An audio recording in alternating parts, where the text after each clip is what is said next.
안녕하세요. 축구 전문 기자 한준입니다. 2022 동아시안컵 EAFF 동아시아 축구연맹 E1 챔피언십이 일본의 우승으로 막을 내렸습니다. 한일전으로 펼쳐진 마지막 경기, 언제나 그렇듯 사실상의 결승전이었는데요. 비기기만 해도 우승할 수 있었던 한국은 일본에 0대3 완패를 당하면서 준우승에 그쳐 4연속 우승의 꿈도 물거품이 되고 말았습니다. 게다가 이번 한일전 3대0 패배는 지난해에 있었던 3월 A매치 일본 원정에 이은 2연속 3대0 완패였고요. 벤투 감독 개인적으로 두 번의 연이은 한일전 완패이기도 했습니다. 또한 최근 치른 연령별 대표팀의 한일전에서도 3대0 패배가 이어져 23세 이하 대표팀, 16세 이하 대표팀 전 연령에 이르기까지 한일전 3대0 4연패라는 굴욕적인 최악의 상황이 나오고 있는데요. 대체 어떤 일이 벌어진 것인지, 왜 이렇게 된 것인지, 그리고 벤투 감독이 경기 후에 했던 인터뷰가 꽤 논란이 되고 있는데 무슨 내용인지 총정리해드리겠습니다.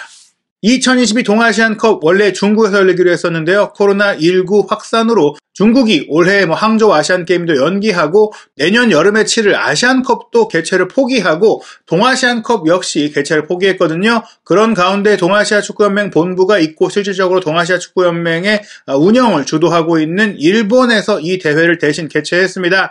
일본에서 열린 이번 대회 마지막 라운드, 마지막 경기 남자부 최종전이 7월 27일 수요일에 열렸는데요. 중국은 홍콩과의 경기에서 1대0으로 승리하며 1승 1무 1패로 3위를 차지했고, 일본이 한국에 3대0으로 이기면서 2019년 대회에 이어 이번 2022년 대회도 개최국이 우승하면서 개최국은 동아시안컵에서 우승하지 못한다는 징크스, 더 이상 의미 없다라는 것이 판명났습니다.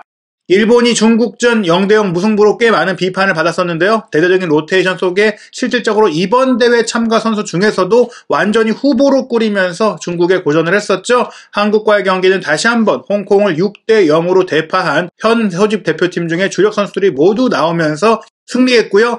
2승 1무 9득점 무실점의 기록으로 승점 7점을 얻어 우승을 차지했습니다. 이번 대회 MVP로는 결승전이라고 할 수 있는 한국전에 1골 1도움을 기록한 소마유키가 차지했는데요. 소마유키는 대회 3득점을 또 차지하면서 마시노 슈터 선수와 공동 득점왕을 차지하기도 했습니다. FC 서울 소속으로 이번에 처음 한국 대표팀에 소집이 됐던 강성진 선수가 2골, 일본의 니시무라 선수가 2골로 득점 공동 2위였는데요. 어찌됐거나 이번 대회의 기록은 거의 일본이 거의 휩쓸었다, 이렇게 볼 수가 있겠습니다. 동아시안컵은 여전히 한국이 5회 우승으로 최다 기록을 갖고 있습니다. 2015년 중국 우한 대회에서 우승했고 2017년 일본 대회 역시 우승했고요. 2019년 부산에서 열린 한국 대회도 우승을 했었는데 4회 연속 우승까지는 하지 못했어요. 2003년 초대 대회 우승팀도 한국이었는데 일본은 2013년 한국에서 열린 대회에서 우승한 이후 9년 만에 우승을 차지했습니다. 준우승 5번이니까 사실 한국과 일본이 역대 대회에서 계속해서 좋은 성적을 냈었는데 중국도 2번의 우승과 2번의 준우승을 차지하기도 했습니다. 하지만 최근 들어서는 중국 축구가 완전히 무너진 상황이라서 한국과 일본의 2파전으로 대회 우승 경쟁이 이어지고 있다, 이렇게 보시면 될 것 같은데요. 한일전은 4연속 3대0 패배다 말씀드렸죠. 일단 지난해 요코하마 원정에서 우리가 3대0으로 참패를 당했습니다. 이강인 선수를 제로톱으로 기용했던 벤투 감독의 전술 실험, 사실 이 전술 실험은 이강인 선수를 대표팀에서 어떻게 활용할 수 있을까를 마지막으로 살펴본 거였다고 볼 수 있겠습니다. 중앙 미드필드나 2선 미드필드에서 기동성이라든지 수비력에 있어서 아쉬움이 좀 있다 보니까 제로톱으로 기용을 해봤었고, 이때 이제 코로나19 기간 중에 이 경기가 열렸기 때문에 손흥민 선수라든지 몇몇 대표팀의 선수들이 올 수 없는 그런 상황이었어요. 손흥민 선수 같은 경우에는 부상의 문제도 있긴 했지만 여러 가지로 좀 어수선한 상황 속에서 대표팀이 풀멤버로 뛰지는 못했는데, 일본 같은 경우는 그래도 가마다 다이치를 비롯해서 미나미노 선수라든지 유럽파 정예 멤버들이 거의 다 합류를 해서 한국과의 경기 좀 압도적인 실력 차이를 보면서 3대0으로 이겼던 바가 있습니다. 말씀드린 대로 우리 한국 대표팀 같은 경우에는 손흥민 선수뿐만 아니라 유럽파의 핵심 선수들이 많이 빠진 경기였기 때문에 크게 의미를 두지 않았지만, 그렇다고 하더라도 워낙에 경기력에서 크게 밀렸다 보니까 많은 팬들이 실망감을 가졌었는데요. 최근에 있었던 6월 23세 이하 아시안컵 8강전 우즈벡에서 열렸던 이 경기, 일본이 꽤 많은 혼혈 선수들을 투입하기도 했다고 말씀드렸는데, 소녀 선수들이 일본의 피와 또 외국인 부모님의 피가 섞여 있는 또 일본에서 잘하는 선수들이기 때문에 귀화를 시킨 이런 선수는 아닙니다. 순수한 일본 선수들이다 이렇게 볼 수 있는 선수들인데, 이 선수들이 아무래도 피지컬적으로 강하고 또 그동안 일본 선수들이 가지지 못했던 투쟁력이라든지 또 결정력이라든지 이런 부분들을 잘 보여주다 보니까 일본 팀이 더욱더 강해진 모습 보이면서 이강인 선수가 출전했고 23세 이하 팀에 거의 풀 멤버가 출전했음에도 불구하고 우리가 8강에서 3대0으로 크게 졌기 때문에 큰 충격을 좀 경험했었죠. 그 경기도 있었지만 잘 알려지지 않았던 2022 16세 이하 인터내셔널 드림컵에 한국과 일본의 16세 이하 팀이 참가를 했는데, 여기 역시 사실 이 연령대의 최고 선수들이 선발됐음에도 불구하고 우리가 일본에 또 3대5로 크게 졌어요. 이 역시 일본에서 열린 경기라 우리가 원정팀이긴 했지만, 이 경기에 이어서 우리가 이번 한일전까지 패배를 하면서 똑같은 스코어로 3대0으로 연령별 성인 대표팀을 포함한 연패가 4경기째 이어지고 있다는 것은 우리가 일본에게 좀 뒤처지고 있는 것이 좀 분명하다, 이렇게 볼 수밖에 없는 상황이거든요. 이번 그 한일전의 라인업을 본다면 우리가 분명히 유럽파를 소집하지 못했지만 유럽파 외의 선수들은 상당수가 좀 주축 선수들이다 이렇게 볼 수가 있겠습니다. 조규성 선수가 공격진에 배치가 됐고, 나상호, 엄한선 선수가 좌우 측면, 그리고 중앙 미드필드 라인에 김진규, 권창훈, 좌우 풀백으로 김진수, 김문환, 그리고 박지수, 권경원, 조유민 선수가 3백에 가깝게 움직였는데, 실질적으로는 권경원 선수가 3백의 중앙 역할과 수비형 미드필드 포지션을 오가면서 뛰었거든요. 사실 권경원 선수를 수비형 미드필드로 주면 어떨까라는 실험을 해본 벤투 감독이었는데, 이 실험이 거의 완전하게 실패로 돌아갔습니다. 안 그래도 일본의 미드필드 라인이 굉장히 경기력이 좋은 상황인데요.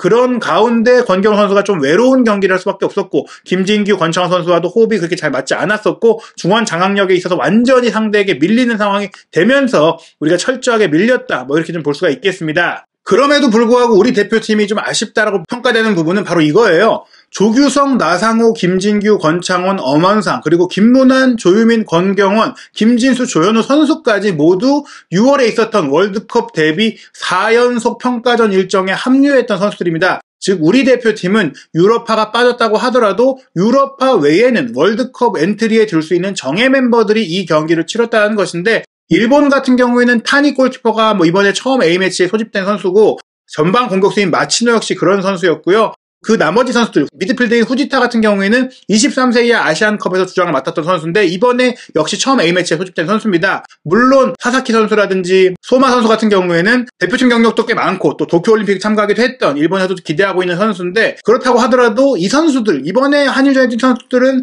상당수가 월드컵 엔트리 경쟁이 어려운 선수들이에요. 일본은 사실 주전, 비주전까지 거의 대부분이 유럽파로 구성되어 있다 보니까 이 선수들이 일본 내에선 삼진급이다 이런 얘기까지 하고 있거든요. 다만 그럼에도 불구하고 이번에 일본 선수들의 경기력이 좋았던 이유는 대부분의 이날 경기 출전 선수들이 요코하마 F 마리노스 출신이다 보니까 소집해서 훈련한 기간이 짧음에도 불구하고 조직력이 굉장히 좋았습니다. 특히 미즈누마, 니시무라, 후지타, 이와타, 이 중앙 라인의 선수들, 이 선수들이 요코하마 F 마리노스 선수다 보니까 서로 연계 플레이나 경기 운영에 있어서 굉장히 훨씬 매끄러운 그런 부분이 있었는데, 그렇다고 하더라도 벤투 감독이 굉장히 오랫동안 이번 대표팀을 이끌어왔고, 김진규 선수라든지 조규성 선수라든지 상당히 많은 국내파 선수들은 지난 1월 달에 터키 전지훈련을 다녀오면서 대표팀에서 호흡을 맞췄던 선수들이고, 6월 달에도 2주 동안 또 호흡을 맞추면서 대표팀에서 조직력을 다졌던 선수들이고, 굉장히 많은 선수들이 대표팀 일정을 오랫동안 소화해 왔던 선수들이기 때문에 대표팀으로서의 조직력을 생각한다면 일본보다 우리가 더 좋아야 하고, 일본보다 우리가 좀 더 만들어진 모습 보여줘야 하는데 경기력에서 완전히 밀렸다. 이건 굉장히 실망스러운 부분이거든요.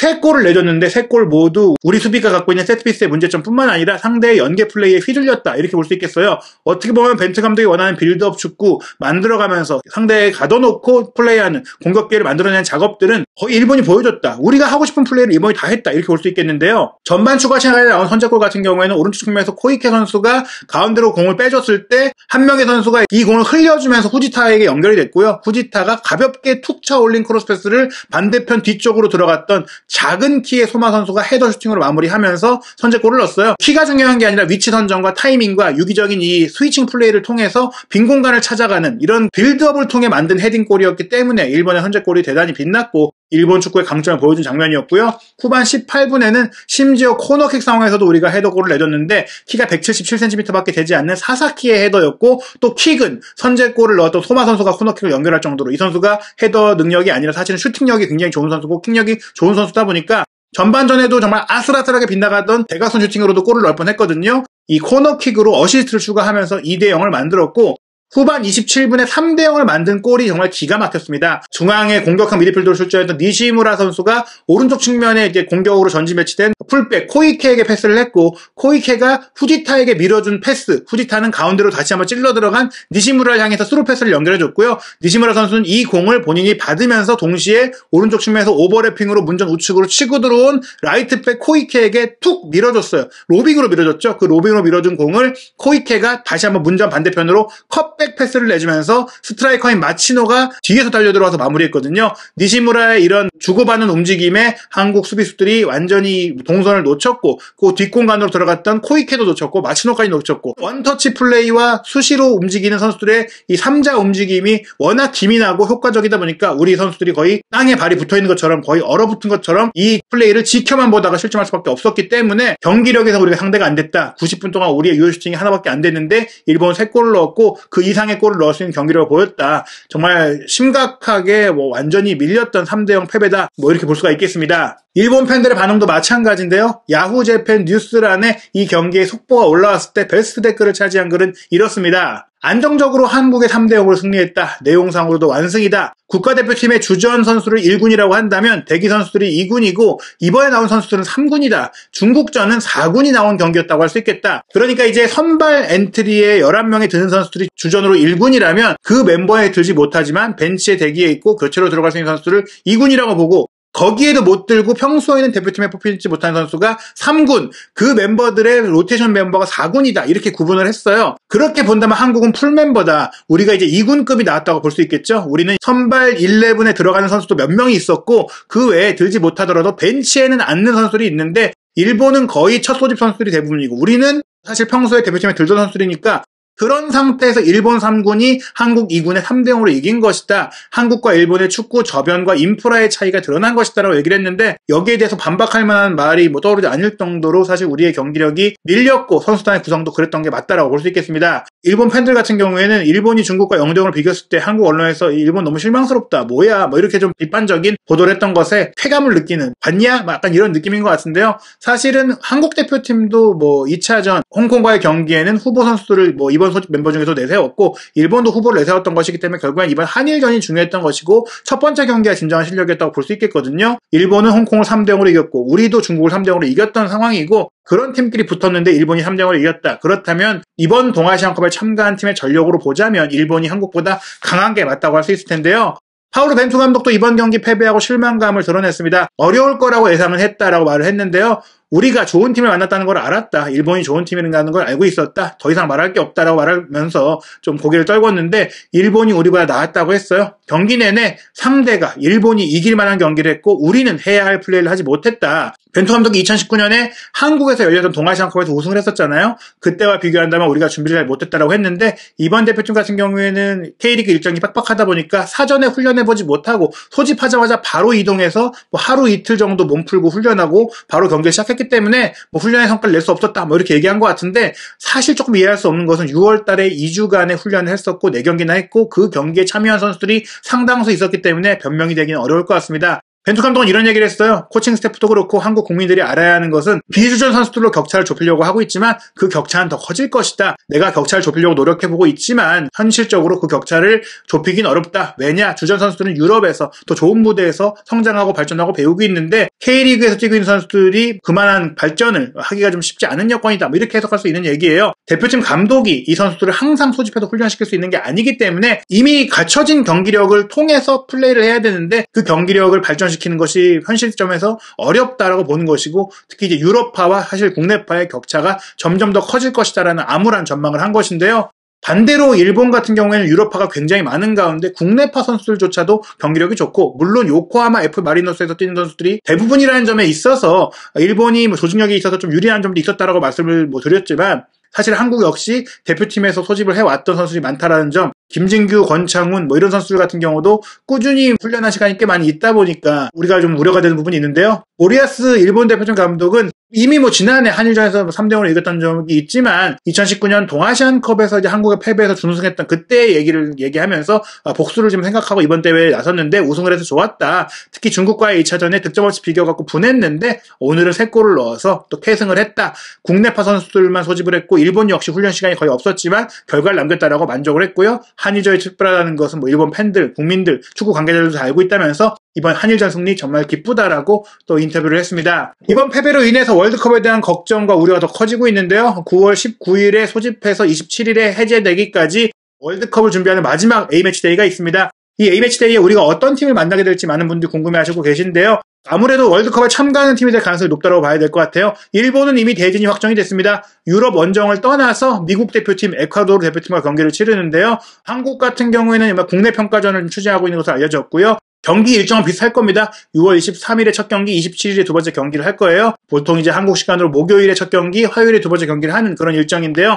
지금 많은 팀들이 이미 9월 달에 경기 일정이 나와 있습니다. 또 아프리카 팀들을 우리가 가나를 대비하기 위해서 섭외를 좀 해보려고 했지만 지금 거의 대부분 아프리카 네이션컵 예선전 일정이 있고 또 예선전 일정이 상대팀 문제로 인해 취소가 된 모로코도 이미 9월 달에 친선 경기 일정이 잡혔기 때문에 우리가 지금 비어있는 팀들 중에 만날 가능성이 큰데요. 일정이 빈 팀에는 일본과 한조에 속한 코스타리카가 있어요. 아마 우리가 코스타리카와 경기를 할 가능성이 굉장히 크고요. 그리고 월드컵 본선 진출 막차를 딴 페루 역시 아직 9월 A매치의 상대팀이 다 확정이 안 됐거든요. 그래서 페루 역시 후보군에 있고 아르헨티나는 이제 월드컵 남미에선 브라질전을 중도에 이제 취소된 상태로 인해서 다시 치러야 되잖아요. 피파에서 이 경기를 꼭 치러야 된다라고 했기 때문에 또 이게 월드컵 본선으로 연계되는 경고 문제라든지 이런 많은 누적 문제들이 있어서 무조건 치러야 된다고 했어요. 그래서 이 경기가 9월 이제 21일에 상파울루에서 브라질과 아르헨티나의 경기가 열리거든요. 아르헨티나가 이 두 번째 경기 일정을 아직 잡지 않았는데 한국이 6월 달에도 아르헨티나 내를 추진했다가 매치 전수가 이제 원거리를 좀 가는 것에 대한 부담을 느껴서 무산이 됐던 바가 있는데 이번에 그 문제가 잘 풀리면 아르헨티나가 올 가능성도 있다고 볼 수 있겠고 현재로서는 코스타리카와 페루를 만날 가능성이 가장 크다. 이 팀들이 북중미에 속한 코스타리카, 남미에 속한 페루인데 포르투갈이나 역시 우루과이를 대비한 상대가 될 수 있다. 이렇게 볼 수가 있겠습니다. 과연 9월 달에 우리가 어떤 팀을 상대로 카타르 월드컵 최종 담금질을 하게 될지 좀 더 구체적인 정보가 나오면 소개해드릴 예정이고요. 계속해서 우리가 한일전 아쉽게 졌는데 한국 축구, 한국 대표팀의 소식 역시 취재하고 또 총정리해서 여러분들의 궁금증 해소해드리도록 하겠습니다. 다음 한일전은 꼭 이겼으면 좋겠습니다. 한준TV와 함께 한국 축구의 앞으로의 이야기 확인하시기 바랍니다.